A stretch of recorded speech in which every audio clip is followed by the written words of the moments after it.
नमस्ते। आशा करुच्ची भलरे थे समस्ते। ओडिया बो अमिता चैनल को मो अमिता आपण मानक स्वागत जनाऊँ।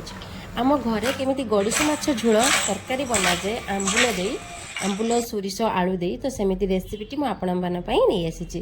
तो प्रथम मोर माछ कटाकटी चली। जदि आपण भिडियोटी भल लगुव निहाती लाइक करदे आउ टिके मो चैनल को सब्सक्राइब करदे पाखरे थिबा बेल आइकन को मध्य क्लिक करदे जहाँफल मु जहाँ भी वीडियो अपलोड करी तार नोटिफिकेशन आपण मान पाखरे पहुँची जीवो। आपण मैंने भी सर्वप्रथमे देखिए भल लगे निहाती लाइक करके जी चैनल को सब्सक्राइब करके जी। तो माछ कटाकटी चली। घरे पाउंस थाए पाउंस रे माछ काटिबाकू सुविधा हुए।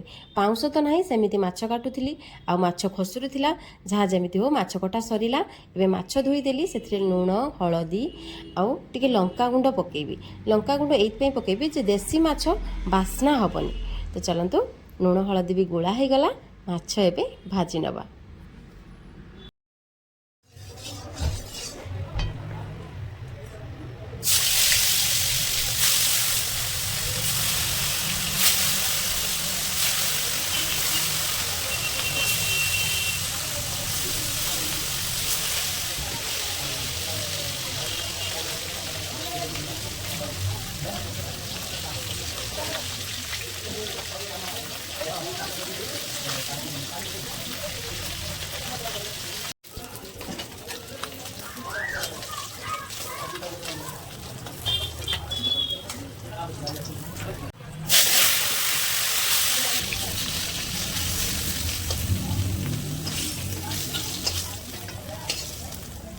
माछ भजा सरीगला तो सेई तेल रे गोटे आलू को सरू सरू कर लंबा लंबा करी काटी थी से आलू को फ्राए करदेवी। और जिते समय मोर आलू एठू हम तो मो पियाज अदा रसुण सोरिष ताको आम मसला चलतु बन नवा। तो आलू एठी आमर भजा हो गला बेसी पुड़पुड़ी करवानी। ए मसला देवी चलतु तरकारी करवा।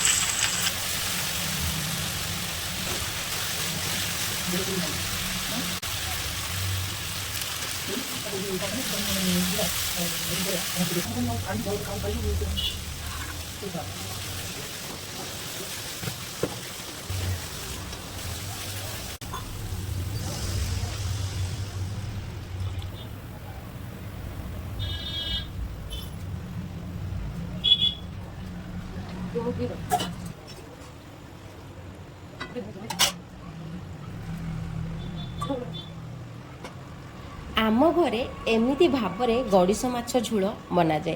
खाली गड़िश माछ नुहे प्रत्येक माछ तरकारी हो ना साधा तरकारी हो बिल्कुल अल्प तेल मसला बना जाए जोटा कि तेल भासु नमती भी देखा जाउथिबो। एमती साधा तरकारी बापा माँ समस्त को आमर पसंद घरे। तो आपण मानक केमिति लागुची मो तरकारीटा निहाती कमेंट माध्यम जनइबे। भल लगे लाइक करेंगे चैनल को सब्सक्राइब करके जी। तो आम घरे एमती भाव में बना जाए गड़िश माछ आलू आंबुल।